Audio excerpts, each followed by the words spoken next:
안녕하십니까. 이현율입니다. 4.15 총선이 끝난 지가 며칠 지나고 지금 첫 주말입니다. 민주당은 대승을 했고 미래통합당은 참패를 했습니다. 국민들의 선택이기 때문에 양당은 승복을 해야 되고 또다시 국민들의 어떤 지지를 받기 위해서 체제를 정비해서 뛰어야 됩니다.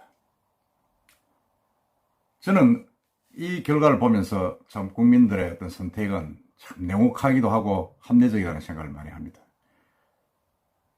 이번 선거는 간단하게 얘기해서 문재인 대통령이 잘했다, 코로나 대처를 잘했다, 이래서 준 표라기보다는 미래통합당, 보수 세력, 이 너무 엉망이다. 너희들은 누굴 내셔도 우리는 지지할 수 없다. 변하기 전에는. 그러면서 보수의 변화와 혁신을 요구한 표라고 저는 봅니다. 정말 이번에 저는 이 일련의 과정을 지켜보면서 이렇게 해서는 도저히 우리 현재의 보수 세력이 선거에서 이길 수는 없겠구나 하는 걸 조금 느끼긴 느꼈습니다. 여러분도 느끼셨지만은 지금 미래통합당에서 박근혜 대통령 탄핵 이후에 일어났던 일들을 보면 당명 바꾼 거 외에는 한 게 아무것도 없습니다.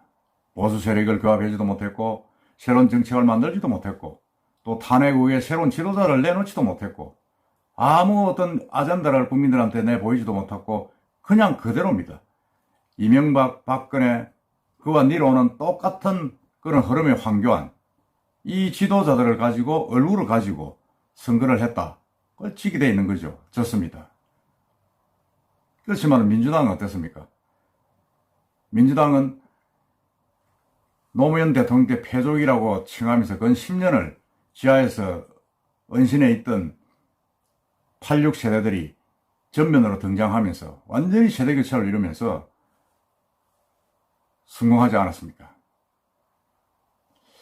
그래서 저는 이 미래통합당의 이야기를 좀 할까 합니다. 미래통합당은 앞으로 정말 이제는 세대교체를 해야 된다. 저번에 제가 한번 유튜브에서 총평 때 말씀드렸지만 세대교체 없이는 도저히 이 보수 세력은 살아남을 수가 없다. 그러면 어디서 그걸 배워야 되느냐? 저는 영국의 노동당, 보수당의 어떤 혁신, 재기를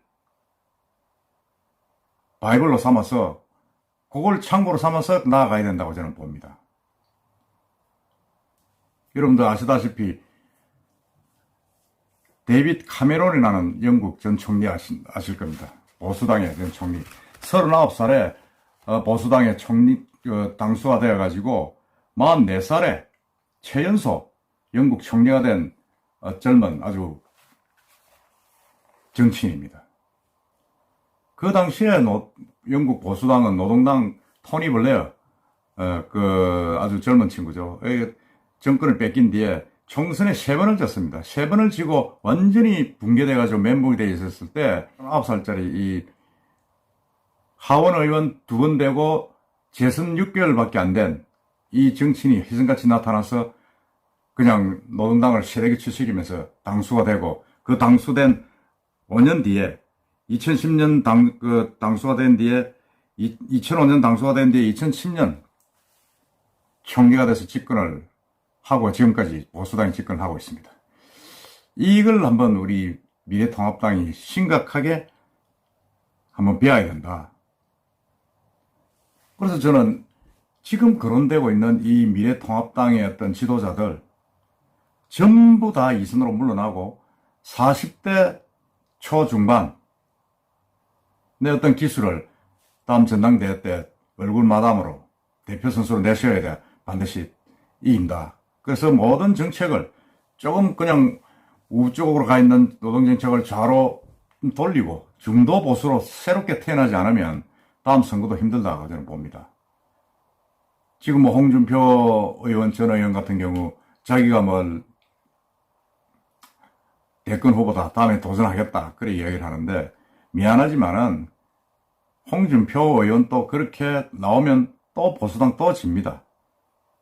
모든 걸 지금 당에 책임 있는 사람들은 다 물러서고 새로운 인물, 젊고 참신한 인물을 찾지 않으면 다음 대선 2년 후에 대선도 또 진다고 저는 봅니다.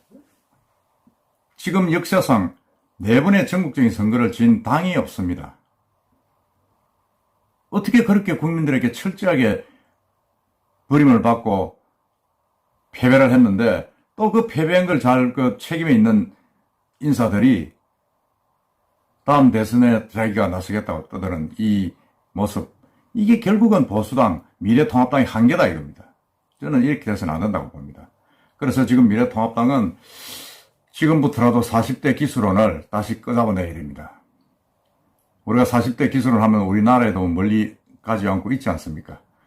김대중, 김영삼 대통령이 60년대에 박정희가 했던 군사독재 정권에 항거할 때 40대 그 젊은 나이에 대권을 향해서 도전을 하는 40대 기술원을 내세운 적이 있습니다. 근데 김대중 전 대통령이 이제 박정희 대통령과 붙어가지고 겨우 60만 표 차이로 아슬아슬하게 진 적이 있습니다. 그 당시에도 40대 기술원이 먹혔습니다. 지금은 더더구나 그게 필요한 때입니다. 지금 미래통합당은 40대 기술원 누굴 내셔야 되겠습니까? 당내 40대. 제일 아쉽게 지금 부산에 조경태 의원 하여튼 며칠 있죠. 며칠 있었고 서울에는 이준석 의원 같은 지금 선거에 떨어졌습니다만 이런 분들 퍼뜩 기억나는데 그런 부분들인데 그 당내에서 그런 인물을 만들고 찾아야 됩니다. 찾지 못하면 당 외에서라도 가져와야 됩니다. 모셔와야 됩니다. 예를 들어서 얼마 전에 가장 경제 이슈에서 핫한 분이 제가 볼 때는 안철수 후임 두 번째로 뭔가 대중성을 갖고 있는 분이는 이재용 소카 대표라든지 이런 사람들을 데리고 와가지고 세워야 됩니다. 그렇지 않으면 선거에 또 집니다. 미래통합당이 지금 우선적으로 할 일은 세대 교체하고 세대 40대 기술원을 내세워서 40대 후계자를 찾아야 됩니다. 찾고 그리고 정강정책을 전부 다 바꿔야 됩니다. 바꿔가지고 좌편향 쪽으로 왼쪽으로 클릭을 해가지고 중도 보수로 새롭게 태어나야 됩니다. 그 세부적인 정책들은 여기서 제가 지금 말씀드리기가 좀 깁니다만은 지금 민주당에서 채택하고 있는 모든 정책들 그것도 많은 부분을 차용을 하면서 과감하게 섞어야 됩니다. 민노총과 손을 잡을 수도 있다는 자세로 가야 됩니다. 정교를 전격적으로 인정을 하면서 좌파 정책을 가져올 수 있을 정도의 어떤 그런 개방성이 있어야 된다고 저는 봅니다. 그렇지 않으면 이 보수 세력, 미래통합당의 미래는 없다. 물론 당내 저항은 많이 받을 것입니다. 받지만은 그 당내 저항이란 게 결국은 보수당을 무너뜨리는 저항이라고 생각하고 이게 나갈 후보를 만들어야 되고 그 당원들이 그렇게 혁신을 해야 됩니다. 그렇지 않으면 안 된다. 저는 그렇게 감히 말씀드리겠습니다. 이 토니 블레어가 당선을 취임하자마자 모든 정강정책을 다 바꿨습니다. 다 바꾸면서 정말 정신이 없을 정도로 정말 다 당 해체 수준까지 가가지고 이랬습니다. 캐머런이 그랬죠. 기존의 보수당을 바꾸는 것이 아니라 아예 기존의 당을 해체하는 수준까지 간 뒤 새로운 당을 만들겠다. Not just amend, but create a skilled라고 주장했습니다.